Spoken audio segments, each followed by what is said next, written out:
Hello everyone and welcome back to the Great Book of Grudges. My name is Nathan and I know you want to start a new Karl Franz campaign. It's the most common campaign, but the Empire is not in the best place at the moment, especially Karl Franz, so why not use this really cool mod? A rather popular one from Warhammer 2 has finally made its re-emergence in Warhammer 3, Sigmar's Heirs.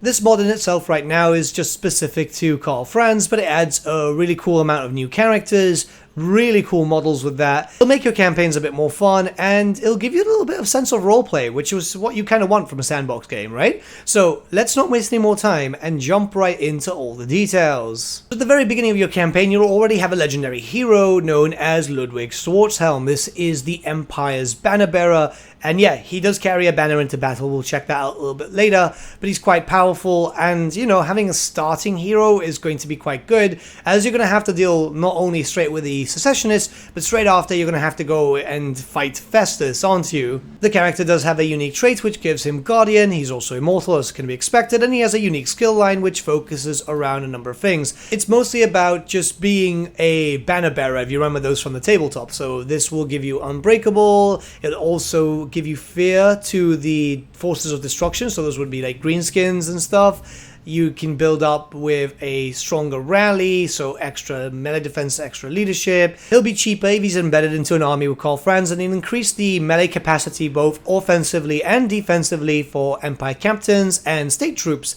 So you've got a lot to play around here. I really enjoy this character. Keeping him with Karl Franz I think is probably the best thing that you can do.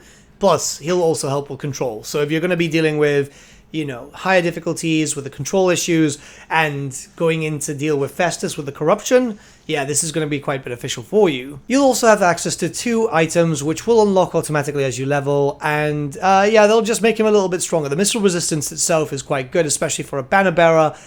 All in all, I quite like this character, and just wait till you see his model a little bit later on because he looks awesome. And when it comes to characters like Ludwig, don't worry if you don't know too much about them, if you don't know their lore, as when they're recruited, you get a nice little pop-up and it gives you some little backstory, and I think this is great, especially when it comes to characters in the Warhammer universe where a lot of them are just kind of unknown. This works out really well. This is something that we should really get in a official stance, just in general, just a little bit of a cliff notes. Yeah, you have the unit section where the unit card is, but this is a bit more and it's just kind of nice. So this is a really cool quality of life change. You won't be getting your dilemma at turn 2, which will give you like a random wizard. This is because you have access to Ludwig at the very beginning, so instead you get it at turn 5. You still get your spellcaster, but this time you get to pick, and you also get a nice little bonus there. You can see some public order bonuses, growth bonuses, so this will make you have to choose which one you want, which is your favorite lore of magic, and which bonus might be the most useful. It can lead to, maybe I want this, but I also want this. But in general, this is cool, because I don't like the random element. I like to be able to pick my lore of magic, as more often than not I end up with a bright wizard, and I just don't like using bright wizards. Castle Reichsguard is going to be much more beneficial to you now, as not only will you have access to a few new units, as you can see on the unit cards up there, we'll get a closer look at those units later, but you also have access to Helborg, a new legendary lord for yourself, which once again has a really cool looking model. Yeah, it's going to take until tier 4 to unlock him, but that's not really too long considering that you have a 4 settlement province, and that means that you can just kind of focus up the growth buildings. Money is not that hard to find if you're focusing mostly on archers and spears, which you normally do at the very beginning, just to take out the secessionists, taking out Marienburg, and then taking out Kazrak, most likely Kamler too, just so you can get some favor points with Bretonnia. A new addition here is the Empire Levies, so it's a mechanic very similar to that of the Chaos Warrior recruitment mechanic, but it's centered around the Free Company Militia and the Flagellants, and really, these are quick units that you can recruit to get an army up and running should you so need it. I think it's actually quite helpful, because you never know, right? Like here, I'm being attacked by the Vampire Council of Kemmler and also the Red Duke. Both of them have decided that I'm public enemy number 1, and I was dealing with Festus and then going down with France to go deal with Vlad, so being able to recruit some units instantly, even though they're not the best, mind you, the Free Company are actually pretty decent, does help out quite a bit. Once you've finally built up Castle Reichsguard properly, you'll be able to recruit Helborg as a new legendary lord.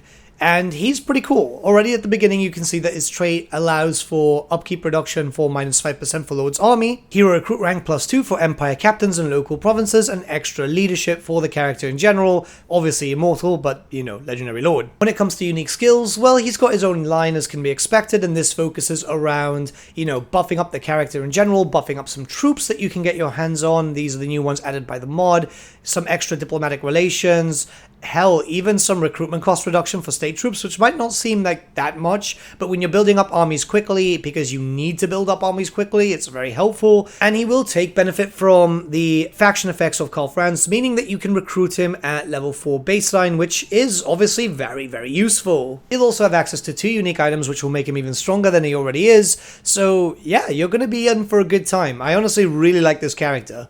The new units, which are Imperial foot troops, these are basically Reichsguard on troops, will also have access to unit upgrades, and this means that you can change them around. You'll start off with the basic sword and board variant, but then you can get them with halberds, or you can get them with great weapons, so you've got a nice endgame unit. It's not just the great swords anymore, and I think this kind of fleshes out the roster a little bit. I like him because it just really throws back to around, I think it was 5th edition? Is that when we had the Reichsguard on foot? It's been a while. To the best of my knowledge, I'm not 100% too sure, it doesn't really affect with the unit upgrades mod if you have the unit upgrades mod for like every faction, but don't take my word as gospel just in case some issues happen, but usually those things kind of work in a separate things though, so you should be fine. Also, from the very beginning with Kurt Helborg, I did not notice this early on, you can have a skill to pick up a legendary hero. I knew the character was there, I just didn't know it was through the skill point. And this is Hans Zitler, a rather unknown character, but you will notice that there's a regiment of renown unit of Reichsguard known as Zitler's Reichsguard, and that makes them upkeep go to -100. It's not got a lot of skill points, but this is just because he's supposed to be like a second in command. He's supposed to be there just to help Kurt Helborg, and I think it works out quite well. The character's quite cool, and it's just nice to have a little bit of extra stuff going around. Plus, the bonuses versus undead for Lord's Army are very useful if you decide to send Kurt down to Sylvania to, you know, make Vlad disappear a little bit, which kind of works out quite well. So I'm going to go over the characters here and even the units. I'm just going to check out their stats. We don't really have to do it with the characters because you've already seen their stats when we went into their own skill lines. I just want to show them off because they look freaking awesome. Like, these are characters I really expect in the future in the form of DLC, maybe as legendary lords or legendary heroes, and it would just be cool if we had more legendary characters that you could recruit with your factions. They don't have to have their own unique start positions, just, you know, have some, oh, if you take over this location, you get this legendary hero, kind of like we already had with the Twisted and Twilight, which was probably the best implementation for legendary heroes. But we need more characters. We definitely need to see the world fleshed out more, not just with start positions. And I absolutely love this.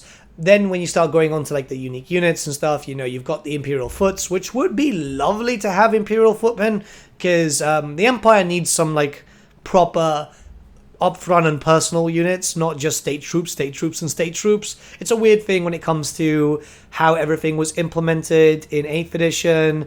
Yeah, you had to rely on great swords a lot, but then again, the state troops were better because 8th edition just worked better without having a lot of heavy armored troops because you could focus on hordes. But in terms of this mod is fantastic. It adds a lot of fresh air to Karl Franz's campaign. I'm a big fan of this. I loved it in Warhammer 2. I'm sure to love it here. Well, I do love it here because it's giving me a good reason to play Franz again. It's giving me a good reason to just play and try something new. We're getting loads of mods on the workshop, and this is the great thing because it adds a lot of life to the game, but a lot of the mods that are from Warhammer 2 we're still waiting for. Thankfully, modders are porting them right now. Zudad is one of my favorite modders, and this mod still is in beta, but it already works incredibly well. Keep in mind, a lot of mods are going to be in beta until the Immortal Empires itself is out of beta.